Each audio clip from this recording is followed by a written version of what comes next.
Good morning. We're live on the Falcons Podcast. It is a soggy Monday morning here in the state of Georgia. We're going to bring in our Facebook groups. That's Atlanta Falcons fans. It's Atlanta Falcons on SI and then Scott Kennedy Sports. We're pushing 50,000 strong on those two. So welcome in, everybody. We'll get those going. We'll say hello. And we are live. Good morning, everybody. This is the Falcons Podcast. We are live on Monday morning here on a Super Bowl Eve now that the championship games have gone pretty much exactly the way everybody thought they would. And it feels like 2023 all over again, Nick, with Philly and Kansas City going back to the Super Bowl. So how are you doing this morning, my friend? It was a long weekend. Little guy had his 1-year-old vaccine appointment on Friday, and he has a pretty nasty cough that he was wheezing enough that they got him an inhaler. And now my throat is super sore, and I'm plugged up. And Natalie woke me up a few times. Well, he woke me up once. It took about an hour to get him down. And she woke me up too, said, "You're snoring," which means I'm plugged up. So I'm here. Thank God for coffee. And man, I could really use a 3-day weekend. But you know what? We're here.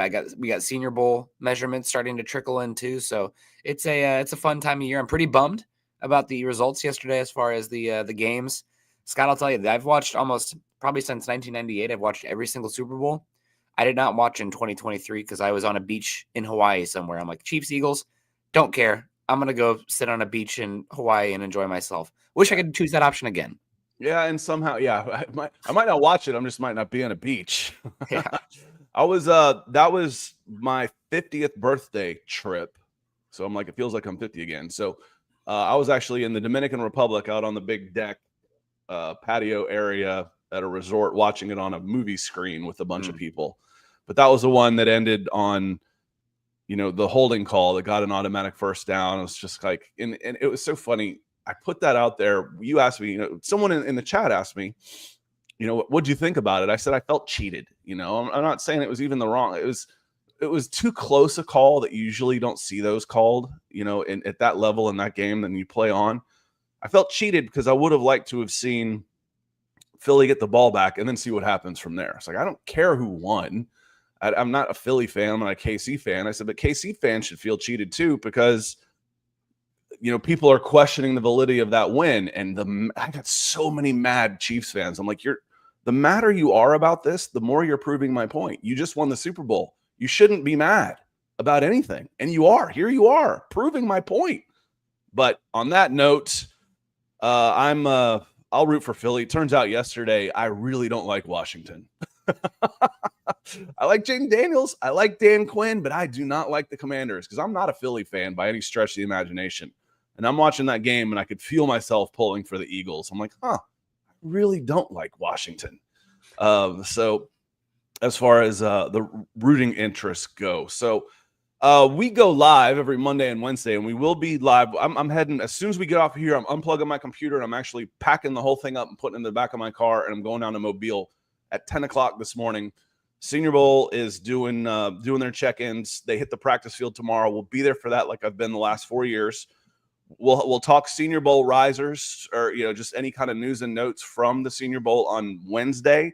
And then when I get back from the Senior Bowl Thursday night, we'll go Friday. So make sure you hit that like button and that subscribe button if you're new here, so you get the alert. Because every once in a while we have new shows, and we will go Friday to talk Senior Bowl risers and news and notes, and I'll throw some highlights up on some of my favorite plays and players. So we'll have 3 shows this weekend, but we do go live because we like having the conversation with y'all. And I want to say hello to some folks that have come in nice and early, like Michael Ronquillo. Good to see you, Michael, out in Tucson. He's up bright and early out in the West. He says, "Good morning, Scott and Nick on the Falcons podcast." Right back at you. And Rusty's watching the 2 Super Bowl participants, and he's a little depressed. Specifically on this one, he's talking Eagles. He says the Falcons haven't made the playoffs in 7 years, and yet the Eagles have made 3 Super Bowl appearances in the last 7 years with 2 different coaches and quarterbacks. Let that sink in. We really are a joke of a franchise. And Nick, I think the Falcons moved up. Entering the season, their all-time winning percentage was 28th in the NFL at .437. I think they switched places with the Jets, so they moved up a spot to 27th. this year because the Jets were at 439. So they've moved up to the 27th worst franchise of all time, Rusty. Yeah, I mean, it's rough, but you guys hopefully got a quarterback now. NFC South still doesn't seem like it has superstars in it, right? You don't have a boogeyman at quarterback that's going to make the run pretty tough for you guys. So there's still plenty of future hope. I mean, honestly, you guys might have the boogeyman for the NFC South. It could be Penix, right? So we'll see what happens. And yeah, the Eagles have just done such a good job team building wise. I think that if I were a general manager right now, I'd probably want to do an analysis on the Eagles and the 49ers as far as, okay, what did you guys do? What's the secret sauce to building those teams? Because, like, if you look at the Chiefs, just draft the best quarterback of all time. Okay, that's not really a good strategy to replicable. And have an all-pro defensive tackle and build around him. Yeah, I mean, that's at least that. There's other avenues there, but like how the sustainability of overall for the 49ers, not this season, but they had crazy injuries, and the Eagles, while being, dare I say, average at best at the quarterback position, I think that's something that, okay, what's the secret sauce here? Where are they putting value? What are they emphasizing? Those are the teams that I'd be looking to trying to replicate. Again, still not easy. Like, you just have to build like one of the best offensive lines in football and then only draft value positions and hit on them and hit two top 5 all rookies in a class in Cooper DeJean and Quinyon Mitchell. But again, I think that's probably still more a viable path than just hit the best quarterback, arguably of all time right now. Patrick Mahomes is coming for that, it seems like. But here we are. I'm gonna trigger a bunch of our watchers on this one because I'll just say draft more Georgia players. That works. That seems to work. I'm out there watching Jalen Carter wreak havoc. He had a club move. Mm-hmm. Boom! This big right hook that just how strong do you have to be? I mean, there's lifting weight strong and then there's functional strength, and those are different things. There's a lot of guys out there that can bench over 400 pounds, that can squat over 500 pounds. That happens a lot. But Falcons fans, you remember Jumpy Gathers, okay? Jumpy had a move. He had functional strength. He had a move. They called it the forklift. I mean, he kind of invented this move. He'd get up under a guy's pads and lift him up and just throw him up into the backfield. That's functional strength. Jalen Carter with that right hook clubbing a 320-pound interior lineman just 3 feet to the left with a club move. On top of that agility, and then see Nolan Smith have a breakout season. It's like, oh yeah, there's all those dogs that we hear about and people talk about. Edward Brown coming in with a super chat. Draft talk. He says, been hearing talk about Mike Green. Any info on him? Will he be at the Senior Bowl? I go into, guys, this is the start of draft. Tomorrow is the start of draft season for me. So I see Trenton over on Facebook hoping y'all will talk Shrine Bowl practices. We won't. I'm not there, so I can't talk about Shrine Bowl practices. I know one player that's there off the top of my head. I could talk a little bit, but I don't know if we have time. I mean, yeah, that's not what we're gonna talk about today. I'll give one shout out. Jordan Phillips, Maryland defensive tackle. This is going to be an incredible interior defensive line class. I think I saw Daniel Jeremiah said he's going to have 16 interior defensive linemen in his top 50. That's going to be released here soon. So it was a good year to pick 3 of them last year. Then Falcons. You never know. That's if they work out, it's fine. Yeah, you know, it works out, it's fine. But it would have been nice to get Quinyon Mitchell, Cooper DeJean, and address the secondary, which is now a gaping hole, which we'll get into. I titled this episode 5 Atlanta Falcons who won't be back in 2025. Who stays, who goes? We'll hit on some of that today, and then any other conversations that y'all want to have hit the super. Is Mike Green at the Senior Bowl? I haven't even looked at a roster yet. Yes, Mike Green. He is from Bowling Green. Not Bowling Green. Marshall. Out there, he had all that green. They're green, right? Yeah. This he played at Marshall this season. Had a pretty good year. He's definitely a finesse pass rusher. He's got some good juice to him. I do have some questions about him setting the edge. But I think, early on, you can play him as a DPR role. That's designated pass rusher for those at home. I was worried about the weight, but we got the Senior Bowl measurement came in here, the verified one, with him coming in at 250 pounds, verified. So that's he's an good. edge. He's an edge. Yep. Edge. Okay. Yeah, that's good. Edge rusher. That's right there with Dallas Turner. That's right there with Jared Verse. For some reason, I thought Jared Verse was bigger. I thought he was like the 268, 270 guy. But no, he was an edge. He was an edge. He was an edge. I thought he was, tweener defensive end. And now I went back and looked, talking about, you know, the weights coming in, because I know James Pierce is a guy that a lot of Falcons fans are talking about. And he's a little light, but, you know, right in that 250 range is solid as a speed edge rusher. Yeah. So Mike Green's an interesting one. He's definitely in play at 15 overall. He'll need to test well, you know, at the smaller school, but Senior Bowl's got a chance to be a big showcase for him. I mean, it's possible he does well enough that he springboards past 15. We'll see what happens here. But yeah, this is going to be a fantastically talented trench play in the Senior Bowl this season. So it should be a lot of fun. There'll be a lot of guys that you guys should be excited about. Mr. Showing Up, he says, good morning, guys. Hope you're off to a great start this morning. To you as well. It is a good start. Hope you were doing well too, staying dry. Like I said, it went from this little warm front come in and blew winter out of here, but it's wet now. This is more like it. This is what we normally have, is 40s and rain in Georgia. Not this teens. We dropped down into the teens last week. That's unheard of. Make You Fumble. He wants a corner. He says, I'm here. We need a corner first pick. We're glad you're here. And who was it last week that had the Falcons going in a different direction? Because for most every pick so far in drafts, it's been edge. Must have been Daniel Jeremiah. And it was Daniel Jeremiah who projected Will Johnson falling to 15, cornerback, Michigan, who we've seen as high as top 5, Nick. Yeah.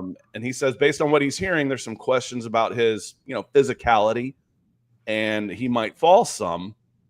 And I'm with it. Make You Fumble. When it comes to draft, I'm not saying you have to go edge. No. Yeah, I think edge is the biggest need. But if the guy's not there, don't reach. You can draft anybody, any position on defense, and it fills a need on this team. Defensive tackle, yes, you can need it. Defensive end, yes. Edge, inside linebacker, safety, cornerback.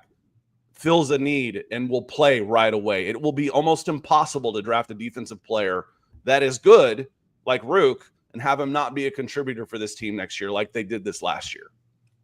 Yeah, corners definitely on the table.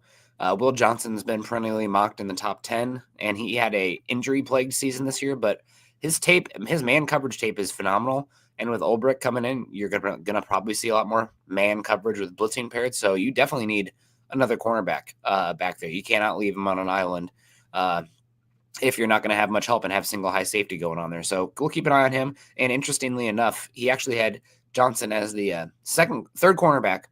Well, fourth technically, I guess, if you want to. It depends on where you put Travis Hunter off the board. Actually, excuse me, third. Travis Hunter's counted for there. But guy, we've talked 10 years about ago, Nick, I would have said corner, just because defense and corners are harder to find, but not anymore. Not with the way the rules changed and the way the game's changed. Yeah. I used to try and talk kids. You play defense, man. You know what? Not anymore. You know, why be an average wide receiver when you could be a top corner? Because you're not allowed to play defense anymore, and you can make more money as an average wide receiver. A lot more. It's like, who wants to play corner if you're going to get flagged every time you make a tackle or, you know, put your hands on some guy? Meanwhile, he's yanking your helmet off with his face mask, with his stiff arm, and they're throwing flags on you. It's just, who wants to play defense anymore? So I think Travis Hunter's full-time wide receiver. The money difference is just unbelievable. But Will Johnson, the third cornerback taken, right before Johnson came off the board, though, he had a guy that we talked about. I think maybe Dane Brugler had him going to the Falcons in the second round, but he has him going 14 overall. Jadi Barron from Texas, the Jim Thorpe winner, who can play all across the back of the defensive secondary. So keep an eye on him as well. He had an unbelievable season. And I always like to watch where the big discrepancies are in Daniel Jeremiah's first mock, and Barron that high is first time I've seen that. Larry says, man, CJ West from Indiana, check him. We will. We've got, let's see, January to February to March. We've got 3 months until draft. So we'll be all over these guys. But I take my time. I don't watch nearly as much college football as I used to. This is now the beginning of draft season for me. It's time to get into it. And I go into Senior Bowl tomorrow kind of eyes wide open. You know, I'm not biased by previous thoughts. I am a little biased by the uniform. That just happens. You know, when I see an Alabama guy out there, I think, okay, he's probably pretty good on defense. More the helmet at the Senior Bowl, right? Yeah. So yes, there is some uniform bias out there, but it works the other way too. If I see a smaller school guy, I'm like, oh, he must have really been good to be able to stand out from a D2 school to be able to get here.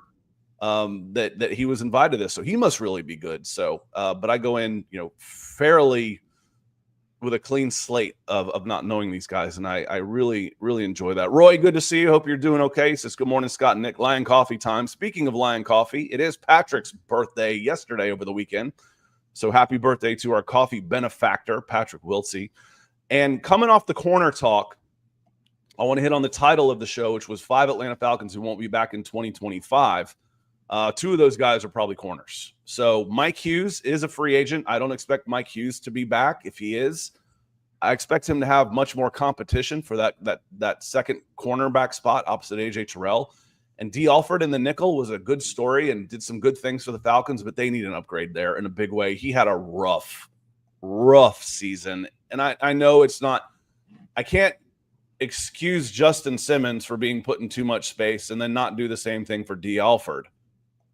I don't think Jimmy Lake did any of these guys any favors with how he played them. Let's be clear on that. But that doesn't mean that a new defensive coordinator is going to come in and magically wave a wand and everybody just gets better. There's going to need to be some investment on that side of the ball. 2 guys, I think, are gone. In fact, 3. If you talk your nickel defense, Nick, I think you have 3 new starters on defense. I don't think Justin Simmons is back. I don't think D. Alford is back. And if he is, it's not as a starter. And I don't think Mike Hughes is back. And if he is, it's not as a starter. There's 3 of 5 right there, and we'll go deeper than that as we move along. Yep, there just needs to be some churn on that side of the ball. And especially, again, if you're going to play Ulbrich's defense, you're going to add a few more bodies because there's going to be more vulnerability in the back end, which can be good and bad, but you just need more guys who can hang. Joe 01 is talking about, the Falcons beat the Eagles and almost beat the Chiefs. Yeah, the Eagles kind of turned things around after that. They were 2-2 after 4. And, the regular season is different. The thing is, everybody almost beat the Chiefs. The Chiefs played everybody within 1-score games. Everybody. And now what are they, 16-1? No, they lost 2, so they were 15-2. So now they're 16-2 because they've only played 1. No, they played 2, so they're 17-2. Yep. Yeah, and they just win. That's all they do. They just win. Everybody's like, oh, I'd rather play this team than that team because, Kansas City's barely winning. Yeah, but all they do is win, man. All they do is win. Talking about all the momentum that the Eagles have right now, and they look great. I was talking about it with Chad Jensen of Mile High Huddle. I was like, I bet you Kansas City still opens as favorites. I'd still put KC as a favorite in this game, even if it's by 1.5 points or a half a point. KC will still be the favorite in this game. Yeah, they're 12-0 now in 1-score games this season. I think they're like 17 1-score game victories in a row too, which it's a record by like 5 games. Which all of that says, like, man, you got to lose eventually, but it's resets every time, right? Gambler's fallacy there. So we'll see what happens. We got Trenton coming in, says, missed the title. I can't wait. I can wait on draft talk to start clearing up space. I don't know if he meant he can't wait on draft talk. No, he can wait. He says, you don't have to, because he was talking about the Shrine Bowl. We don't need to talk about Shrine Bowl and Senior Bowl. Yeah. No, we'll do that when I get to the Senior Bowl. Then we'll start talking about those guys. So that starts Wednesday. Yep. But he's talking about, guys that might not be back. Is Drew Dahlman is a free agent. Says, I don't think we should match any offers for Dahlman. Leaves us weaker, but Ryan Newsel can be a filler. Well, Newsel is a restricted free agent, so he's a free agent also. Yeah. And with Dahlman, I don't think Dahlman gets to free agency, Nick. Unless he's absolutely adamant about hitting free agency, the Falcons will try and sign him before free agency starts in March.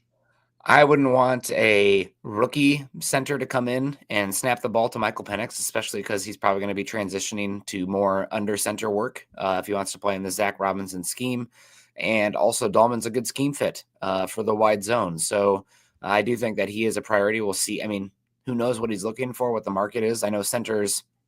I mean, Denver just let Lloyd Cushenberry walk last year and he signed the 2nd or 3rd biggest center contract. So there is urgency and demand there for interior offensive linemen that we saw last offseason. But I hope that they do bring him back. I wouldn't want to pay him top 3 center money, but he'd be good to have back just for the sake of Michael Penix.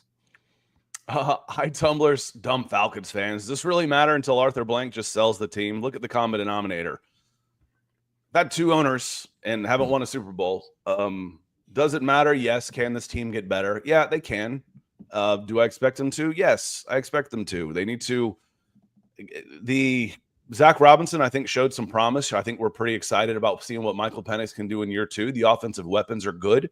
Jimmy Lake was an absolute disaster. Now the personnel can actually go backwards from where they were. You know, maybe you don't get anybody as good as Justin Simmons, but you can get somebody that plays better than Justin Simmons. David Onyemata, there's 4. Mentioned 3 defensive backs, 5 guys that won't be back. Number 4, David Onyemata. He is about a $17 million cap hit. Let me look it up exactly since I have it in front of me. 16.9. That's about 17 on 8.9 in dead cap. So you save $8 million by moving on from David Onyemata. That's going to happen. He's not playing like a $20 million defensive tackle, and they can save 8. Well, you know what 8 gets you? $8 million. Guess who has a cap hit of 8.5 on the Atlanta Falcons? There's Kyle Pitts is 10.9, and then Drake London is 6.85. Guess who's right in between them at 8.5? I'm not I wouldn't sure. ask if it wasn't somebody good.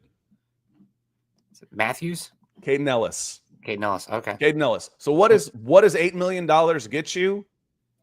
It gets you a Pro Bowl linebacker is what $8 million can get you. So yes, when we talk about the savings, does $10 million matter on Kirk Cousins? There's 5 of guys who won't be back. Does $10 million matter? What does it matter if they just hold on to Kirk Cousins and have him a backup? $10 million is nothing. $10 million would be the 11th highest player on a 53-man roster. $10 million is a Pro Bowl linebacker. $10 million is a Pro Bowl running back. $10 million is Drew Dahlman, your starting center that you don't have to get. So $10 million matters. And dumb Falcons fans, I'd hate to argue with that, but what are we supposed to do in Atlanta? You support your team, right? If I had known when I was 7, 1980 after that team, that was my first memory. And I think that Dallas Cowboys game where they blew a 17-point lead, I think that was 2 days after my 8th birthday. If I had known that was going to be a lifelong thing, maybe I would have done something different, but it was too late now. So it's hard to say that Falcons fans aren't dumb when it comes to following this team. I mean, that's we know. Fandom, It's punishment, but the more you suffer, the more it shows you really care. That's one of my favorite Offspring lines. Yeah, I don't know, man. That's kind of what fandom is. It's a loyalty. It's faith outside of religion. Hoping that'll turn around, and it's a distraction from the drear and dull of life sometimes. So if you don't want to put your entire happiness into the outcomes of the game, but it's nice to care and cheer and stomp your feet about something that isn't feeling catastrophic about the world. So cheers to you Falcons fans for that. I get it. And then Rusty asks, he says, Scott, have you ever listened to Mark Zinno? He tells it like it is. I don't know who that is. But the phrase I like, because people say that, I'm bluntly honest, it's got me in more trouble than anything, but it works well in this format, is I call it like I see it. I don't necessarily tell it like it is, because that means I'm spitting facts. I'll tell you the truth. I'll be honest, but it doesn't mean that what I'm saying is absolutely right. So that I like that phrase better. Call it like you see it. But I don't know who Mark Zinno is. He could have 10 million followers for all I know. I've kind of got tunnel vision when it comes to the things in my life. Ask me about 7 different BB Core bats for high school baseball, and I'll tell you about those. So, but no, interested, like different content creators. And Chris about my age, he remembers my dislike for Danny White hasn't diminished for over the years. Yeah, that was the beginning, I think, of the Cowboys' 3 straight NFC Championship game losses, because they lost to the Eagles, the Redskins, and then famously the catch was the 49ers, Dwight Clark and Joe Montana. Those were 3 straight NFC Championship games that the Dallas Cowboys lost. And they went. The thing was that 12-4 Falcons team had already beaten the Eagles in the regular season. Dallas beats Atlanta, comes back, goes and then loses to the Eagles, and then the Eagles, that was the year they got blown out by the Raiders. Remember when the Raiders were irrelevant? That was a long time ago. Yeah. don't have much love for them. I do remember the Rich Gannon year with Gruden out there. They lost. No, Gruden was with the Bucks, beat him in 2002. But they've been horrific since then. Zeno's a radio host. Zeno is a radio host on 92.9 The Game in Atlanta. Okay. And Trenton says he grilled him pretty hard, Fontenot pretty hard at the end of years. Is that the one that I heard comfortable? I actually did a Control F find on the word comfortable on that press conference transcript and saw it 13 times. And that kind of made me angry. They need to be a little more uncomfortable there. So we've mentioned going back to the 5 Atlanta Falcons who won't be back in 2025. It's more than 5. But we've gone 3 defensive backs. We've gone David Onyemata. There's 4 on defense. 5, pretty obviously for me, is Kirk Cousins. Again, $10 million matters. And if you're running a business and you've got, I know we get so caught up in this money. It's like $260 million payroll, billion-dollar franchises. 99% of the people associated with the Atlanta Falcons, under their payroll, everything, the ones writing the checks, doing the accounting, they're not making $10 million. $10 million, I just talked about the kind of player you can get for $10 million, and it matters. But I think that just writing him another check for $10 million will sit really poorly in Flowery Branch. And I just, while the talk is we're comfortable having him back as backup, that's just to try and see if you can finesse somebody into sending you a 7th round pick and $2 million in salary cap relief in a trade before you have to release him on March 12th. Kirk Cousins is gone. He is Gonzalez. I'm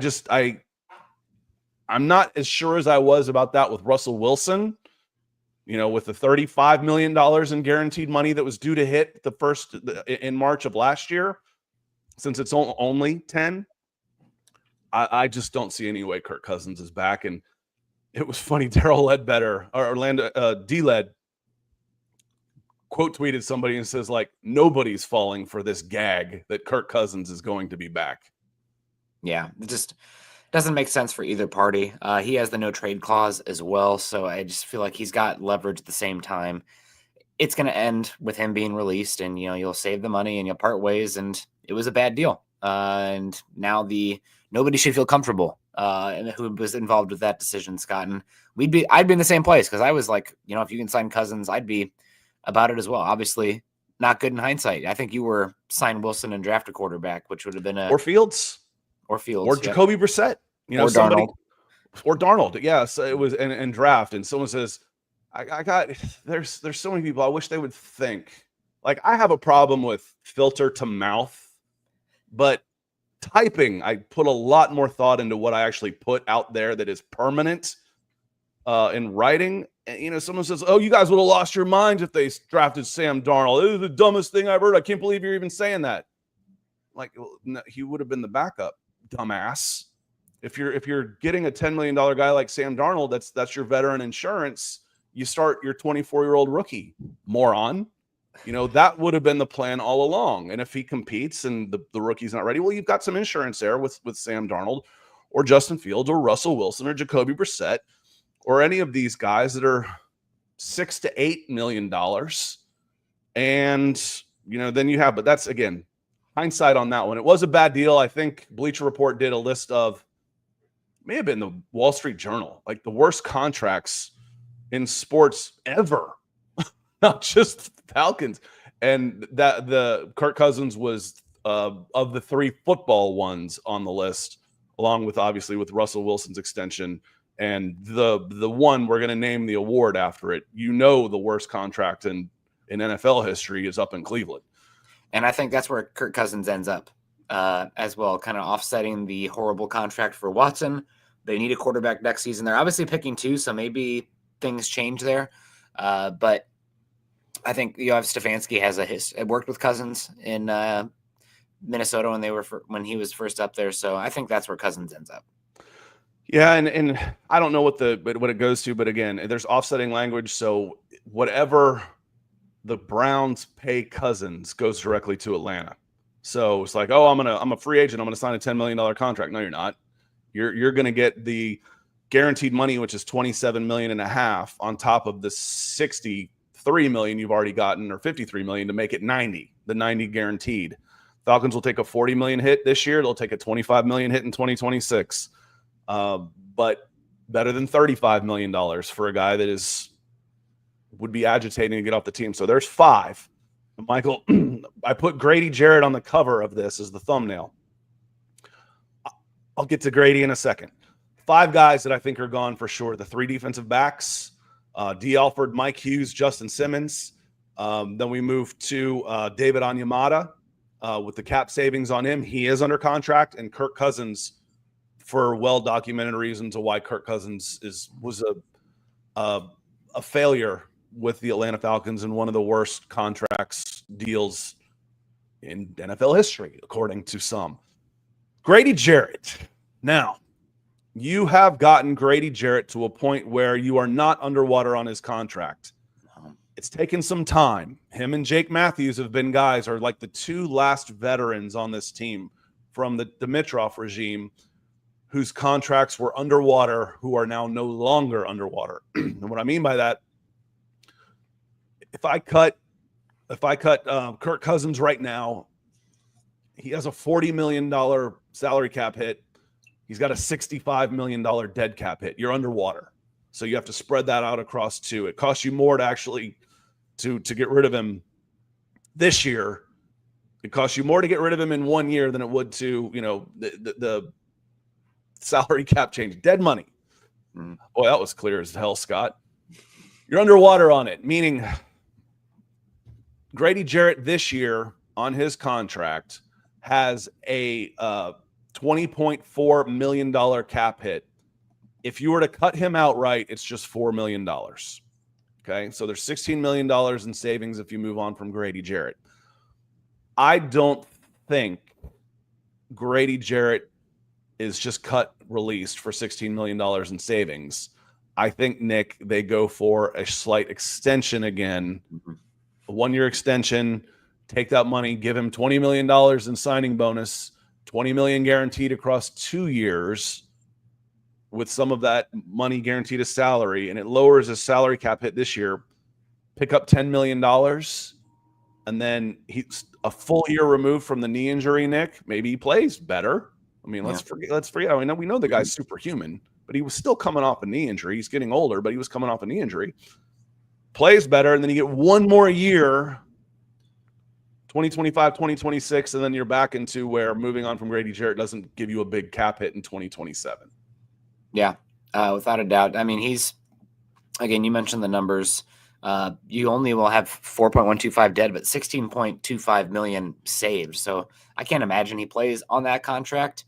The question is, what does Grady want at this point? He's been in Atlanta forever. Is Atlanta in a position? And he's, let's be real, he's not on the back 9. He's on the back 4 or 5.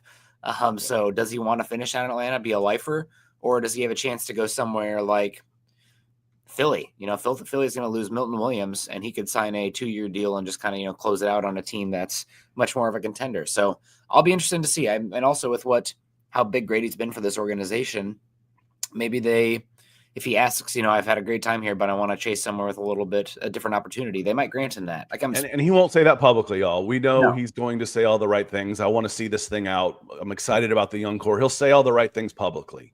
Mm-hmm. What he feels about it could be different. Yeah, and I wouldn't fault him at all. I mean, he's been a hell of a player and a great person for the organization as well. So we'll see what happens there. The other contract that we didn't mention, at least I didn't hear you mention, Scott, I could have been researching what you're talking about, but the Caleb McGarry contract is another one that there's no way in heck, just how it's structured, I don't think you can keep him on what he's going to get paid and just the savings you can have on that. Only $2 million dead on the contract compared to 14.5 savings. That's a really flexible contract there. So I'll be curious to see what happens with Caleb McGarry. Again, you don't want to create a hole, especially a blindside spot for your young quarterback, but McGarry's been hit or miss out there at the right tackle spot. So that's another contract that we're keeping close eyes on. Real quick on this, I think talking about some other guys that are going to be gone. I saw, Matthew Judon, Trenton Houston, lots of good conversation today. Judon is a free agent. There's 6. There's another guy. There's going to be plenty of turnover here.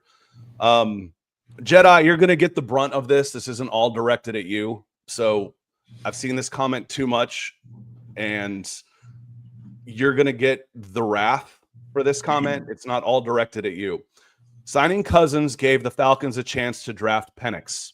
If they had signed Jacoby Brissett, the Broncos and Raiders would have been actively trying to trade up to get a quarterback in the draft. So you mean to tell me it was smarter to spend $90 million to bluff a draft pick at 8? That's the dumbest thing I've ever heard. Not ever, but close. That is absolutely ridiculous. Why couldn't the Falcons trade up if they were set on this guy? It would have been a hell of a lot cheaper than $90 million. Signing $90 million to try and get a guy at 8, that is just bias beyond belief, trying to justify a stupid decision. Stop it. Stop trying to justify a dumb decision. It was a bad decision. It blew up. Let's move on. But don't justify it with this nonsense. Come on, man. All right. Yeah, we talked about the process. We think that they signed Cousins and then fell in love with the quarterback leading up to it, and they took him. So I don't think a lot of teams are far from having their board set and knowing who they want to take in free agency at that point. It's kind of, check across the board. It was pretty well thought out. And Sean Payton said after the fact, he's like, okay, we've got this. Let's get on the phone with the Vikings and the Raiders, and let's not anybody do anything stupid, and get crazy here. You want JJ McCarthy. We want Bo Nix. You want Michael Penix. So Michael Penix wasn't falling below the Raiders. That's for sure. I 100% believe that. And then Atlanta drafts Penix, and everybody goes, whoa, what the hell? That changes things. That makes me nervous because now the Raiders want to move up. So, yes, but if they really wanted Penix, they could have traded up too. It would have been a hell of a lot cheaper than $90 million. Yeah. Also, the Raiders, they $90 million to make sure you get your draft pick at 8. You can't be that naive, dude. You can't be. You cannot be that biased in everything that my team does is right to believe that nonsense. And just speaking of the Raiders, I do think there was interest there with Penix, but there's verified, confirmed reports that the guy they wanted was Jaden Daniels. And they tried hard to get up to 2, and Commander said no.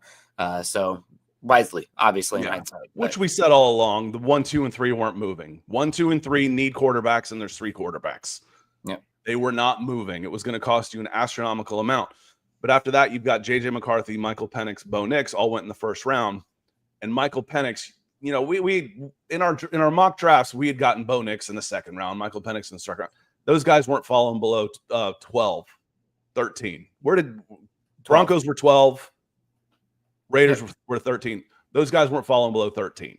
No. So we'll see what happens with this year's draft too. I mean, every year's different, Scott. We're kind of like, not you and me. Well, yes, you and me, but the general, quarterbacks, they're going to go. They have to go. Teams need them. We're just 2 years removed from Kenny Pickett being the only first-round quarterback, and then a chasm until you get to Desmond Ridder. So every year's different. And Kenny should have been a third-round guy too. That was a desperation pick. So when we get into it, talking about don't reach, there's a prime example. Oh, we need a quarterback. Yeah, but he stinks. We watched him at the Senior Bowl, and we're like, what do you think about the quarterbacks at the Senior Bowl? I'm convinced I don't want any one of them in the first round. There was talk. Remember when there's talk like Malik Willis going number 1 overall, because he threw well at the Senior Bowl? Although he looked pretty damn good for the Packers this year, filling in for Jordan Love. But we got SFC J Williams says good morning. You guys have said what you say multiple times. No need to keep going. Enjoy your Senior Bowl and Shrine Bowl. I'm not sure what we said. I've never been kicked out with we're just rehashing, and it comes up. It comes up in the chat. I've never been kicked out of my chat with a super chat, but this is a good time to do it. And I actually saw somebody in one of it was about a year ago in the Apple Pod reviews. Give a review. We like it. Saying, Scott repeats his talking points too often. They do come up in the chat, so we react to the chat to these. And I repeat myself. That's one way that I'm giving an honest take every time, because it's always the same. Now I will revisit, drafts and say, was this the right move? Was this the right move? This is what I would have done. And I won't hindsight grade and change based on that. But you're always getting an honest take from me because I don't change on these. The talking points stay the same because, if you always tell the truth, you never have to remember what you said. But yes, appreciate you. I am going to get out of here. I'm going to load up and get our stuff going and head down to Mobile. Should get down there this afternoon. Keep an eye on falconsi.com. We'll have some content coming through there. The YouTube channel is where I post all of my videos on YouTube. They don't do very well on Facebook, so I don't post them there. So make sure you are subscribing to the YouTube channel, just youtube.com/Scott Kennedy. And we are about to get out of here, Nick. Any last thoughts before we go? Should have a lot of fun watching the Senior Bowl. I'm pretty jealous of you guys going down there. I hope you get good weather. There's a lot of good defensive linemen in the class down there. You got Jordan Birch from Oregon, who's kind of a massive edge. Mike Green, we talked about, from Marshall. Alfred Collins from Texas could be the best defensive run-stopping defensive tackle in the class. You got Landon Jackson from Arkansas, who's massive. Walter Nolan, who I love, should be a lot of fun. TJ Sanders from South Carolina snuck into the back end of Daniel Jeremiah's first-round mock. Shamar Stewart is really interesting. Princely Umana Mielen, Deion Walker, really, really talented guys out there. And it should be a lot of fun. I'm not as excited about the cornerbacks, but it's not as talented or deep of a cornerback group. Somebody's going to stand out though. Trey Amos from Ole Miss, Maxwell Harrison from Kentucky. Those are names that are interesting to me. Darian Porter from Iowa State as well. And Aziri Thomas. I don't know if I pronounced that correctly, but he's another one. I think he stuck into the back of Daniel Jeremiah's first round mock. So you're going to come away. There's going to be some people that you watch there. It's like, yes, he has it. I mean, last year, I remember we were talking Quinion Mitchell, early on. It's like, this guy, unbelievable. He's playing press man. He's keeping up with everybody. Ladd McConkey last year as well, just dusting everyone. So typically you don't have as much of the skill position guys down there, but there's some talent this season. Yeah. And we had a good time. There's about 180 guys will end up getting drafted out of there. So there are lots of guys to talk about, and I'll start getting videos on all of those. But I'm going to get out of here. I want to say a special thanks to my Super Chat superstars, SFC giving us a sign off, and Edward Brown. Thank you, my friends. We will see you Wednesday morning. Hope everybody has a safe, happy, and healthy Monday. Appreciate y'all being here. We'll see you next time. Peace.